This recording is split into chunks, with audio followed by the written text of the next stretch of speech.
얘기가 나왔습니다.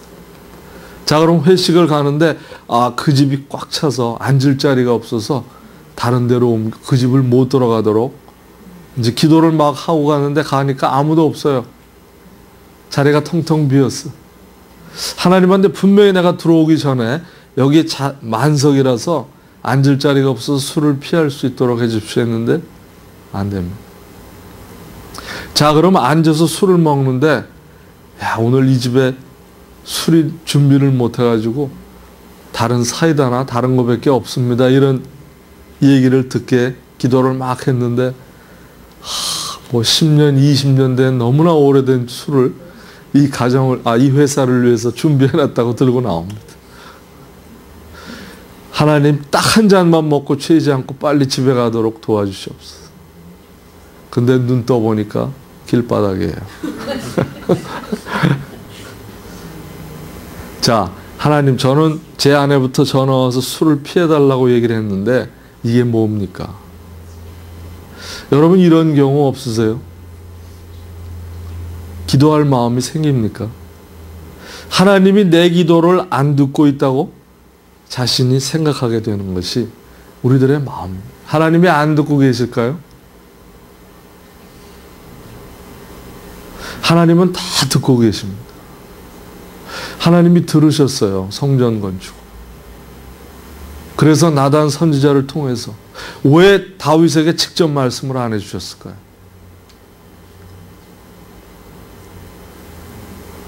너는 그것을 지을 자격이 없다. 여러분, 하나님이 나타나셔서 이렇게 말씀하셨다면 얼마나 상처가 되겠습니까? 근데 삼자를 통해서, 선지자를 통해서 그 마음을 전달하시는 하나님의 마음을 또 우리가 볼 수 있습니다. 나단한데 그 얘기를 들었을 때 물론 인간이기 때문에 다윗의 마음에는 상처가 있었으리라 생각을 합니다. 이걸 내가 이렇게 지었으면 좋았을 텐데. 그러나 성경은 그 부분은 자세히 말씀하고 있지 않기 때문에 우리가 어떤지는 몰라요. 그러나 우리가 생각하기에 하나님한테 그런 소리를 들었을지언정 겸손한 마음으로 하나님이 이것을 원하시지 않는구나. 그리고는 오늘 읽은 부분이 다윗의 감사기도입니다. 그럼에도 불구하고 그리 아니하실지라도 나는 하나님을 믿습니다. 하나님의 약속을 믿습니다. 다윗이 기도로 구할 마음이 생긴 것은 하나님의 약속을 믿음으로 마음에 새겼기 때문에 그렇습니다. 여러분, 다윗이 이스라엘 사람들 시대 때 살았던 사람인가요? 아니지 않습니다. 그러나 자신들의 조상이 하나님 앞에 어떤 일을 행했으며 하나님이 자신들의 조상을 어떻게 대했는지를 어릴 때부터 듣고 조상으로부터 전해 들었던 그 말씀이 있습니다. 그 말씀을 하나님의 약속이기 때문에 믿음으로 받아들인 사람이 다윗이었습니다. 우리 신명기 한번 가보실까요? 신명기 4장에 가보시면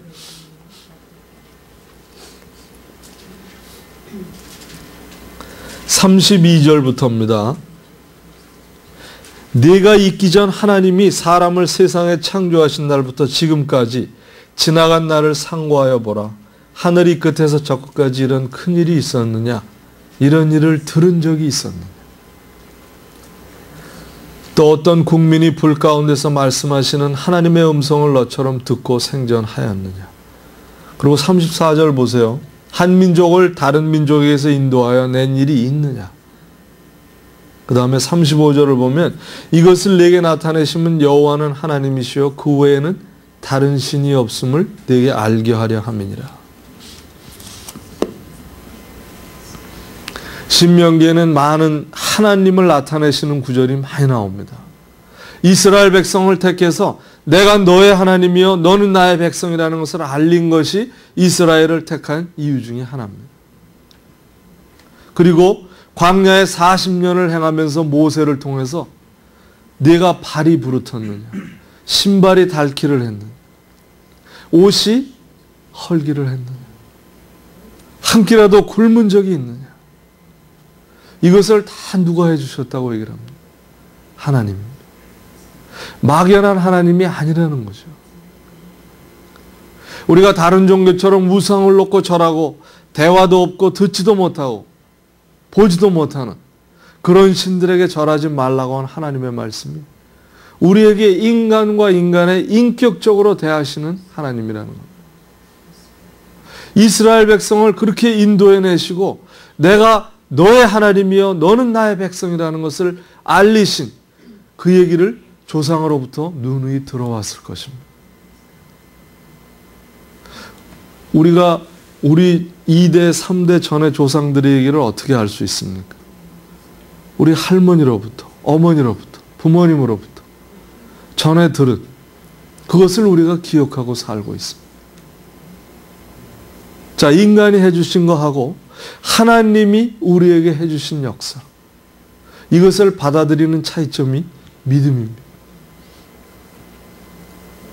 다윗은 하나님의 약속, 하나님은 살아계시고 영원히 변하지 않으시면서 우리를 위해서 자신의 독생자까지 기꺼이 주시고 우리를 영원한 생명으로 인도하시기 위한 하나님의 일을 이 다윗의 언약을 통해서 다윗은 하나님의 약속을 믿음으로 붙드는 사람입니다. 하나님의 약속을 믿음으로 붙들었기에 하나님이여 이제 내가 기도로 하나님 앞에 간구할 마음이 생겼나이다. 여러분, 일상생활의 일이 아닙니다. 하나님은 약속을 보세요. 내가 너의 집을 통해서 내 위, 그 왕위를 경고케 하리라.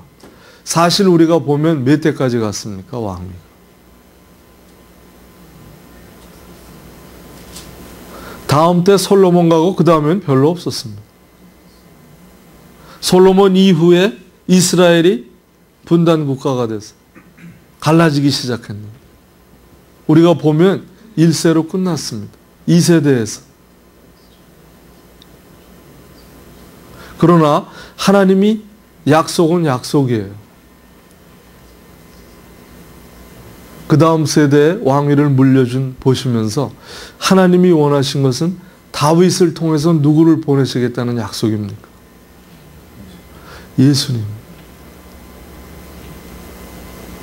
그래서 다윗이 고백하는 것이 27절에 보시면요. 주께서 종의 집에 복을 주사 주 앞에 영원히 두시기를 기뻐하시나이다. 여호와께서 주께서 복을 주셨사오니 이 복을 영원히 누리리이다. 인간으로 보면 인간 세대, 다음 세대, 2세대, 3세대, 4세대까지 내려가는 복이지만 하나님의 영원한 복은 예수 그리스도를 보내시겠다고 하는 그 복을 다윗을 통해서 언약을 주셨습니다. 다윗은 예수 그리스도가 오기 전의 사람이지만 이미 그 약속을 믿음으로 받아들였던 것입니다. 하나님의 약속은 영원한 생명을 위해서 예수 그리스도를 보내시는 그 복뿐만이 아니라 우리의 현세를 살아가면서도 하나님의 약속을 붙드는 자에게는 그 복을 주시겠다고 하는 하나님의 신실하심입니다. 여러분, 예수를 믿고 나면 우리는 신분이 달라졌지만 우리가 하나님 앞에서 얼마나 귀한 사람인가를 알고 살아가야 됩니다. 정말 어마어마한 권세를 부여받은 자들이에요. 우리가 이 권세를 마음껏 누리고 사는 것이 영원한 복입니다. 왜냐하면 우리에게 예수님이 이미 오셨고 이제는 부활하시고 하나님 우편에 앉아 계시면서 우리에게 성령을 주셨어요. 그리고는 예수님께서는 우리를 친구라고까지 말씀을 하셨습니다. 그리고 예수님을 아바 아버지라고 부를 권세까지 주셨어요.